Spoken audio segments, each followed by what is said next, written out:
তুই যদি ওকে কষ্ট দিয়েছিস তাহলে তোর দোকানে গিয়ে এই জুতো দিয়ে তোকে আড়ং ধোলাই দেব। আরে তুমিও না মাসি, ওই মাতালটার মতো ভেবেছো আমাকে নাকি? যদি দায়িত্ব নিতে না চাইতাম তাহলে এখানে আসতাম কেন বলো? চল দেখা করিয়ে দিচ্ছি, চল। বিদ্যা, বিদ্যা মা, বিদ্যা তাড়াতাড়ি চা কর তো, দেখ কে এসেছে আমার সঙ্গে। আরে আমি তো আমার বাড়িতেই চা করতে যাচ্ছিলাম, কি বলবো তোকে, চা পাতাটাই শেষ হয়ে গেছে। বাচ্চাদের জন্য ফল এনেছি। আরে ব্যাগ থেকে বের করে দিবি তো, তাড়াতাড়ি বের কর। এটা ফল নাকি রে, মাথাটা ফাটিয়ে দেবো, ভেতরে ঢোকা। তোর বরটা এসেছে নাকি? নর্দমাতে পড়ে আছে দেখ নেশা করে। শোন মা, এই নরক থেকে বেরোনোর এটাই তোর কাছে শেষ সুযোগ। দেখ এতেই তোর ভালো হবে।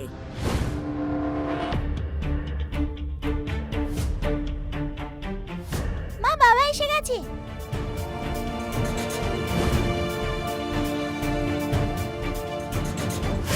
আরে লতিকা মাসি, আরে এই দেখ তোদের জন্য আমি নতুন নতুন জুতো এনেছি। এই দেখ টিনু, এই নে তোর জন্য জুতো। এই দেখ এইটা তোর জন্য, যা তাড়াতাড়ি ট্রাই কর। হ্যাঁ বিদ্যা, এই দেখো 60 টাকা কিলোর যে বাসমতি চালটা হয় না, ওইটা এনেছি। আজ থেকে আর মোটা চালের ভাত হবে না আমাদের বাড়িতে। এই দেখো এটা পাউরুটি, আর এতে সব রকম সবজি আছে। পুরো বাজার তুলে নিয়ে এসেছি আমি। মাসি, ওই দোকানে কাস্টমার বসে আছে। আজ আবার জুয়াতে টাকা জিতে এসেছিস, কালকে গিয়ে হারবি, বউ বাচ্চাগুলোকে না খাইয়ে রাখবি, আবার ওদের গায়ে হাত তুলবি, তাই না? বাপরে কি খারাপ লোক ছিলাম আমি। না মাসি, আজ থেকে সবকিছু বন্ধ।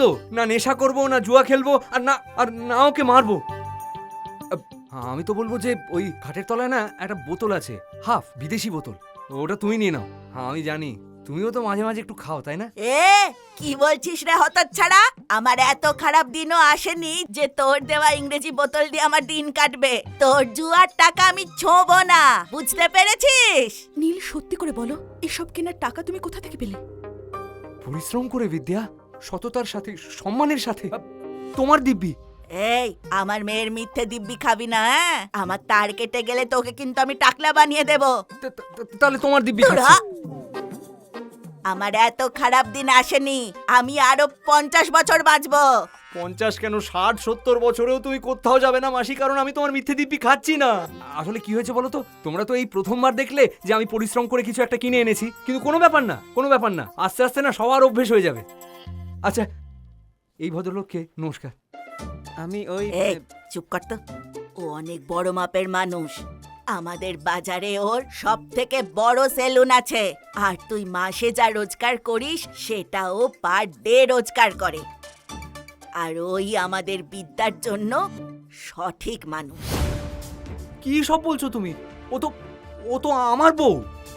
আর তুমি দেখো, আজকের পর থেকে আমার বউ আর বাচ্চাদের কখনো খালি পেটে থাকতে দেবো না, আমি কথা দিচ্ছি। বাবা কত বড় বড় কথা বলছে দেখ। কিন্তু আজ ওর চোখ সত্যি কথা বলছে।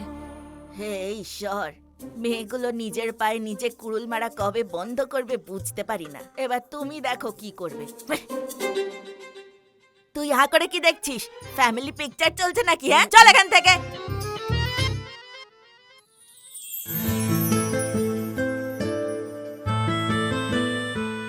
এই বিদ্যা, তুমি ভেতরে যাও না।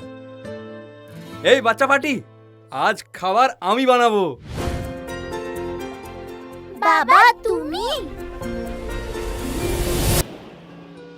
কাহিনীর পরবর্তী অংশ জানার জন্য ডাউনলোড করুন pocket TV, India's number 1 micro drama app.